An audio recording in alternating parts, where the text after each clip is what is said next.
Sébastien Desfailles, bonsoir et bienvenue. Bonsoir, Monsieur Descaillés. Je m'en souviens comme si c'était hier, j'avais 17 ans, avril 75, la prise de Saïgon par les communistes, par le Nord-Vietnam, la fin de la guerre du Vietnam au fond, des scènes mais pathétiques, le toit de l'hôpital, non le toit de l'ambassade américaine à Saïgon, des Vietnamiens essaient de s'agripper pour se sauver, Oui. certains arrivent à prendre les hélicos, puis d'autres pas, on imagine plus ou moins leur sort, et puis après ce sera les boat people, tous ces milliers de gens qui prennent des bateaux.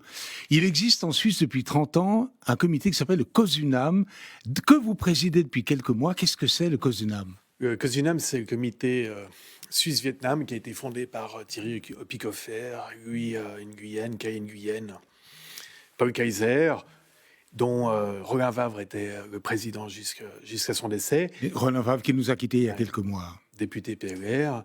Et le but du comité, c'est, par le biais de moyens pacifiques, apporter la liberté et la démocratie au Vietnam. Le Vietnam étant un pays fabuleux sur un plan géographique, les paysages, l'histoire. Histoire passionnante. Passionnante, peuple magnifique.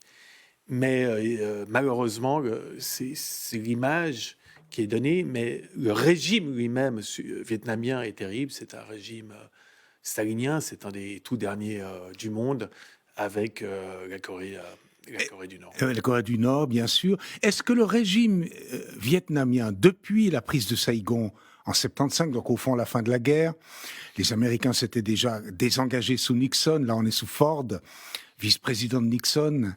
Est-ce que ce régime a évolué peu ou prou en 45 ans, à vos yeux, ou pas du tout ? Non, c'est un régime totalement monolithique. Le parti. C'est exactement, c'est donc le régime au parti unique, le Parti communiste.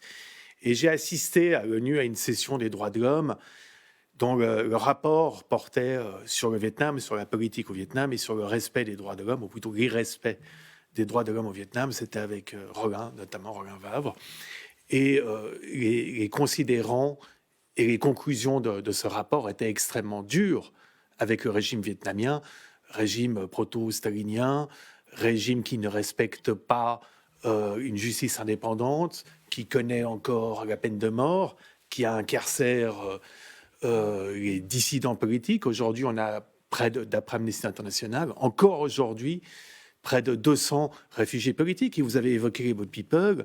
Il faut bien savoir que à peu près 500 000 boat people ont quitté le Vietnam entre 1975 et environ 150 000 morts. Il faut le dire. En mer de Chine. En plusieurs années, bien sûr, mais quand même. Oui, des personnes qui sont mortes noyées ou suite à des actes de piraterie. Ici, Genève, évidemment, on a une forte communauté vietnamienne. D'ailleurs, je salue avec grand plaisir nos amis vietnamiens, vietnamiennes de Genève. On en croise dans les rues, j'en connais personnellement pas mal. Ces gens-là, certains sont membres de ce COSUNAM, oui. Mais est-ce qu'on arrive de Genève ? On est quand même à l'autre bout de la terre, même si c'est une ville internationale, ouverte, à influencer ce qui peut se passer politiquement là-bas. On essaye, en tout cas, COSUNAM fait partie d'un réseau d'associations pour la démocratie et la liberté au Vietnam, et on utilise énormément les réseaux sociaux, Internet, les relations nouées avec les États-Unis, avec la France, avec l'Allemagne. La communauté suisse vietnamienne est extrêmement bien intégrée et extrêmement unie aussi. On a entre 15 000 et 20 000 Vietnamiens en Suisse. Et à Genève environ ?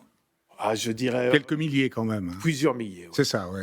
Et dont la plupart, il faut le savoir, dont la plupart sont issus de boat people, soit directement, soit indirectement. Donc ils ont toujours quand même des souvenirs douloureux d'un pays qu'ils ne connaissent pas ou qu'ils ne connaissent plus. Ils n'ont jamais pu retourner, bien sûr. Jamais pu retourner.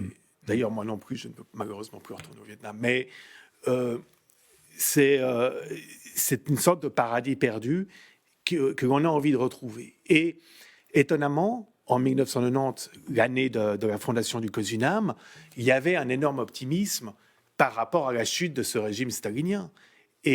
Parce que la question n'était pas de savoir quand, si ce régime allait tomber, mais quand. Or 30 ans après, il est toujours là. Il est toujours là, et je dirais qu'il est plus dur, mais aussi plus fort que jamais, parce qu'il profite aussi d'un certain cynisme de l'Occident. En quelques secondes, aux passionnés d'histoire que vous êtes, indépendamment de savoir si on partage les options du régime ou non, vous ne les partagez pas, j'ai bien compris. Quelle passionnante histoire. D'abord, le passé impérial, les monuments, et puis aussi, depuis 1946, les deux guerres, la guerre d'Indochine contre les Français, les accords de Genève en 1954, Mendès-France, et puis après la guerre du Vietnam, ils sont battus contre deux envahisseurs. Et c'est un pays incroyable quand même, grande nation. C'est une très très grande nation, d'une très grande résilience. Ce qu'il faut savoir aussi, c'est que ça a été une guerre civile. Oui. C'est-à-dire que ce n'était pas uniquement une guerre contre les Américains, c'était une guerre par procuration entre l'Union soviétique et les États-Unis, avec le nord d'un côté, le sud de l'autre. Pendant la guerre froide. Exactement. Voilà. Et donc, le Vietnam a malheureusement été victime de circonstances historiques qui les dépassaient. Mais c'est vrai que, par exemple, Hue, quand on se promène à Hue... La cité impériale. La cité impériale... Quand on passe sur les ponts construits par les Français, avec la rivière au parfum, quand on prend la moto pour aller... Je vous écoute, on dirait du Duras. On dirait Duras dans l'amont. Duras, magnifique. Quelle plume, Duras, quand elle décrit l'Indochine. Des barrages contre le Pacifique. Oh là là.